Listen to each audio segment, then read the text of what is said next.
Wait, hold up. I'm speaking as someone who was a huge fan of Be More Chill when it came out, before it went on to Broadway. I still do really enjoy the soundtrack, the original soundtrack, not the Broadway soundtrack. And frankly, I don't really have anything to say about the off-Broadway production. Perhaps it was a little better. Will Connolly was playing the lead. Well, we'll get into that. My criticism in this video is of the Broadway production that I saw that was nominated for only one Tony, which was the musical score. And overall, it was a pretty fun experience, and I got to have George Salazar sign my playbill. So all I ask is that you hear me out. You don't have to agree with me. In fact, I welcome you to put in the comments if you disagree. Let me know what your disagreements are, and I'll see if we can agree to disagree. But with that said, let me get into my analysis of some of the problems I have with Be More Chill. First of all, I was a little late to the party. I discovered Be More Chill in 2017. I thought the soundtrack was modern and quirky and funny, but most of all, sincere. It kind of reminded me of like a Pixar movie. Extravagant and big, but ultimately it had a really good message, and it was sincere and it was heartfelt.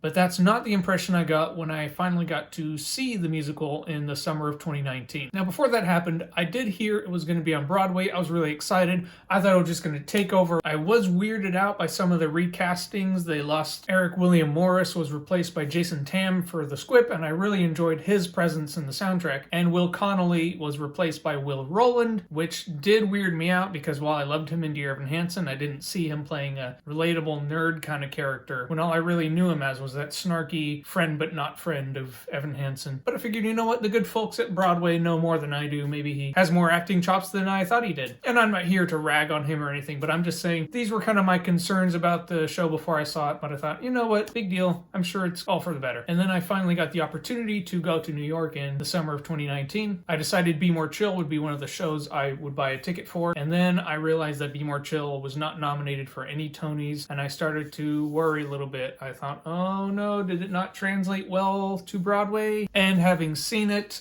I would kind of have to agree with that sentiment. It didn't translate well to Broadway. The recastings didn't work. The directorial choices were certainly not up to par. Ultimately, I'm going to get out a list of the 4 major problems I had with Be More Chill. The reason I'm kind of hectic right now is because I can already see the massive dislikes and the horrible comments I'm going to get from this video. So I'm kind of like nervous to record this video, and I was kind of putting it off, to be honest. But you know what? This is something I need to do. I need to express my opinions. Everyone has a hot take, so bear with me. I understand not everyone's going to agree, but let me go over the 4 major problems I have with Be More Chill. The first problem I have with Be More Chill is the lack of redeemability in the lead character. Having watched the show and actually taking in the full story and the character development, it became apparent that Jeremy here doesn't really have a lot of characteristics other than being a nerd, being horny. In fact, that's the first line in the show, and that's about it. And yes, I'm aware he has a backstory. His parents divorced, he's having issues with his dad not being motivated, it's depressing him. But having a backstory is not the same as having character traits. Ultimately, if that backstory doesn't really manifest in any way in the way the character's written, it doesn't count as a character trait. Having divorced parents isn't a part of your personality. Overall, that is my opinion on the character of Jeremy here. I think our lead protagonist just doesn't have enough. Alright, the second main problem I had with Be More Chill, and again, this is primarily the Broadway production, I had a problem with the overacting and the overdoing in the direction. Even the really good actors, even George Salazar, fell victim to just going too far and having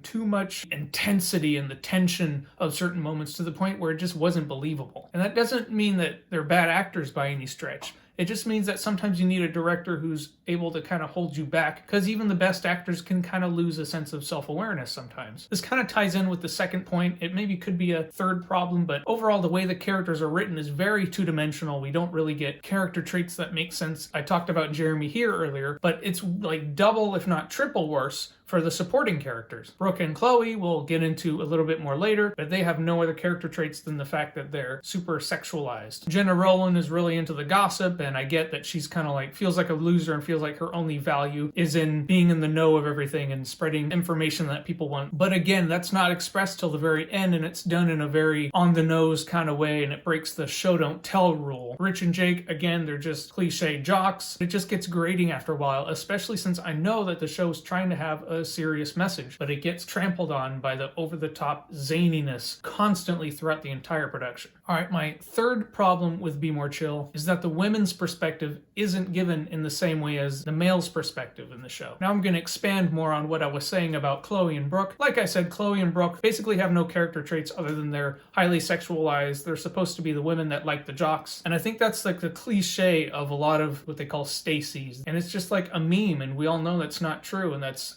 being very reductionist. And I think the show's kind of perpetuating that stereotype. But overall, I just think it's a shame that we never really see a woman really given any three-dimensional character traits when the show's two protagonists are boys. And then there's Christine.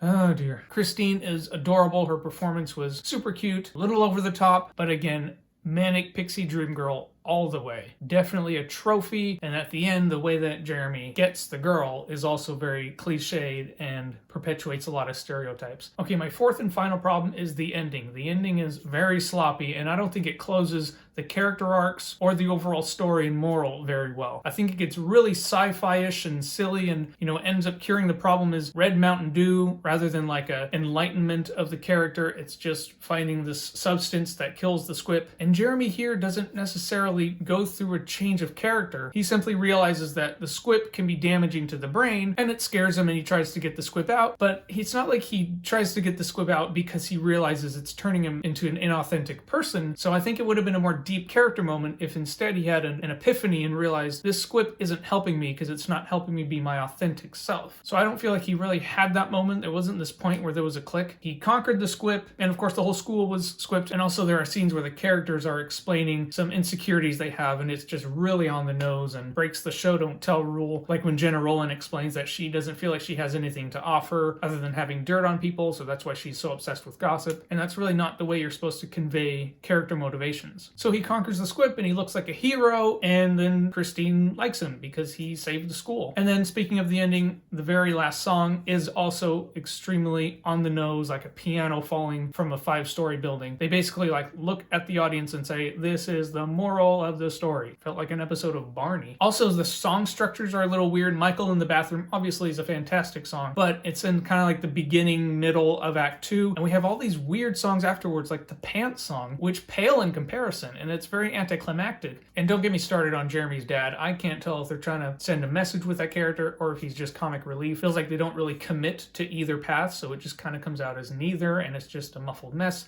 So his character arc didn't work in my opinion either. Okay, I think those are really the main issues I had with Be More Chill. So I said my piece. I do really like the score. I like the mood of it, and I'm glad that Joe Iconis is getting more work on Broadway. But I think Be More Chill didn't translate well to Broadway, and that's my opinion. And I get that some of you are going to hate me. I don't expect you all to agree with me at all, but at least understand where I'm coming from and simply, respect that. So if you hated my video, just, I don't know, leave a thumbs down and get out of here, but don't leave any nasty comments, please. And if you simply disagree with me, but you respect my opinion, that's fine. You can go ahead and leave a comment and maybe express your opinion, and I promise I'm not going to debate people. I don't care. I'll just say thanks for leaving your opinion and leave it a like. And with that said, I appreciate you watching this video if you've gotten this far. But like I said, if you understand where I'm coming from, go ahead and leave a like. Click subscribe if you like content like this. And with that said, keep loving theater, and I'll see you next time.